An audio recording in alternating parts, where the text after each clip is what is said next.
कहानी है एक हरे भरे गांव की। उसी गांव में दो दोस्त थे जो बेरोजगार थे और काम की तलाश में थे। लोग खुशी से रहते थे और खेतों में काम करते थे। साथ ही लोग गांव के चौराहे पर अपना घर चलाने के लिए कुछ न कुछ बेचते थे। रामू काका, काम मिलना इतना कठिन क्यों है? हमें कोई काम क्यों नहीं देता? विशाल बेटा, काम तो तुम्हें तभी मिलेगा ना जब तुम काम करने लायक होगे। तुम्हें तो न खेती आती है, न अच्छे से कोई और काम कर पाते हो। बताओ कौन ही तुम्हें काम पर लेगा। सही कह रहे हो रामू काका। पर हमारे घर वाले तो हमें जिंदा नहीं छोड़ेंगे अगर हमने 1 महीने में कोई काम शुरू नहीं किया तो। अच्छा, फिर आ जाओ मेरी चाय की दुकान पर। तुम्हें महीने के 50 रुपए दे दूंगा। बस लोगों के चाय के कप धोने होंगे। रामू काका धन्यवाद, पर रहने दीजिए। हमारे पास 1 महीना है, कुछ ना कुछ हम ढूंढ ही लेंगे। आपकी दुकान अभी संभालो। ठीक है बेटा, लेकिन अगर कोई काम नहीं मिला तो याद रखना, रामू काका जिंदा हैं। यहाँ ना जाना, मैं तुम्हें काम दे दूंगा। तभी दोनों घर जाने लगते हैं। अरे वो देखो, वहाँ वो ऑटो वाला क्या बेच रहा है? वहाँ इतने लोग क्यों खड़े हैं? हाँ चलो चलकर देखते हैं।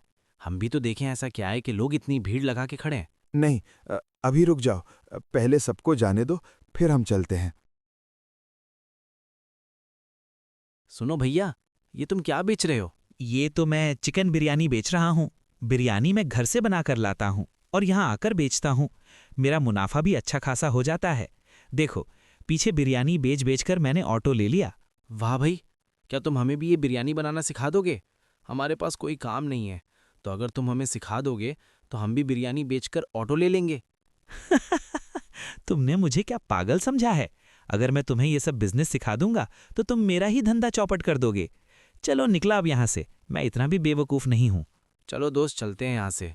लोग 4 पैसे क्या कमा लेते हैं, अपना रंग ही बदल देते हैं। तभी दोनों वहां से जाने लगते हैं। देखो दोस्त, कैसे लोगों के पास पैसे आते ही वे घमंडी हो जाते हैं। अगर वो ऑटो वाला हमें बिरयानी बनाना सिखा देता तो हम भी कल से अपना बिरयानी का ठेला लगा देते। हाँ, सही कह रहे हो तुम।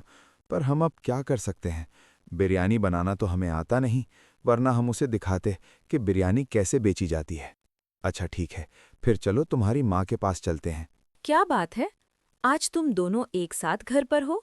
ऐसा क्या हो गया? कहीं तुम दोनों ने कुछ गड़बड़ तो नहीं कर दी? नहीं माँ, आपको क्या लगता है कि हम साथ होंगे तो हमेशा कुछ गड़बड़ी करेंगे क्या? हाँ माँ जी, आज हम यहाँ एक काम से आए हैं। अगर आप हमारी मदद कर पाओगी तो हमारी बहुत मदद हो जाएगी। अच्छा बताओ फिर, तुम दोनों को मेरी कैसी मदद चाहिए? मैं तुम्हारी मदद जरूर करूंगी। माँ, आप हमें बिरयानी बनाना सिखा दो। आप कहती थी ना कि घर पर बैठा रहता है, इसीलिए आप हमें बिरयानी बनाना सिखा दो। फिर मैं गांव में अपना चिकन बिरयानी का ठेला लगाऊंगा। पर तुम्हें क्या कोई और काम नहीं मिला? तुम दोनों बिरयानी का ठेला ही क्यों खोलना चाहते हो? तुम कुछ और काम भी तो कर सकते हो। हाँ माँ, हमने आज ही देखा, गांव में एक आदमी बिरयानी बेचता है और बस 1 महीने में उसने एक ऑटो खरीद लिया। इसीलिए हम भी बिरयानी की दुकान ही खोलेंगे। बस दिक्कत यह है कि हमें एक ठेला लेना पड़ेगा। ठेला क्यों चाहिए तुम्हें? तुम्हें लगता है तुम्हें पता नहीं कि तुम्हारे पापा का एक ढाबा था जो बहुत समय से बंद पड़ा है? तुम कल से उसी में बिरयानी बेचना। और अभी जाओ, पहले तो बिरयानी बनाने के लिए सारा सामान लेकर आओ। फिर मैं जैसे जैसे बिरयानी बनाऊंगी, मुझे ध्यान से देखना। तभी दोनों चिकन बिरयानी का सामान लेने जाते हैं और फिर विशाल की माँ चिकन बिरयानी बनाना शुरू कर देती है। दोनों ध्यान से देखते हैं कि कैसे चिकन बिरयानी बनाई जाती है। फिर अगले दिन विशाल के पापा के ढाबे पर चिकन बिरयानी बेचना शुरू कर देते हैं। विशाल भाई, ये क्या? तुम दोनों ने भी बिरयानी बेचना शुरू कर दिया? हाँ, हमारे पास कोई काम नहीं था और गांव में एक ही बिरयानी वाला था। इसीलिए हमने सोचा कि चलो हम भी बिरयानी की दुकान खोल देते हैं।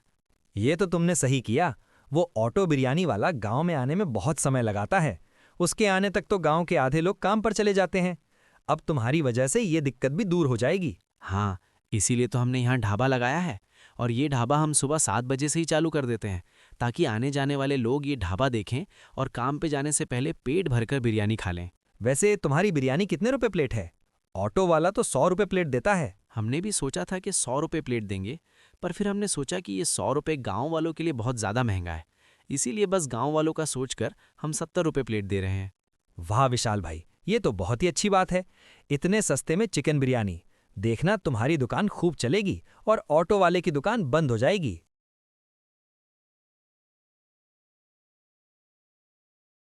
आइए सरपंच जी, क्या काम है? तुम्हें शायद पता नहीं होगा, लेकिन तुम्हारा ढाबा जिस जमीन पर है, वो जमीन तुम्हारे पापा ने मुझे गिरवी रखी थी। अगर तुम्हें ये ढाबा चलाना है, तो तुम्हें तुम्हारे पापा के पैसे 1 महीने में देने होंगे, वरना ये ढाबा मैं ले लूंगा। ज्यादा नहीं, तुम्हारे पापा ने 3,000 लिए थे, लेकिन तुम्हारे पापा अब नहीं हैं, तो तुम 5,000 रुपए दे देना। 1 महीने बाद मैं वापस आऊंगा, तब तक सारे पैसे तैयार रखना। क्या विशाल अपना ढाबा बचा पाएगा? जानने के लिए हमारे चैनल को सब्सक्राइब करें और बेल आइकॉन जरूर दबाएं।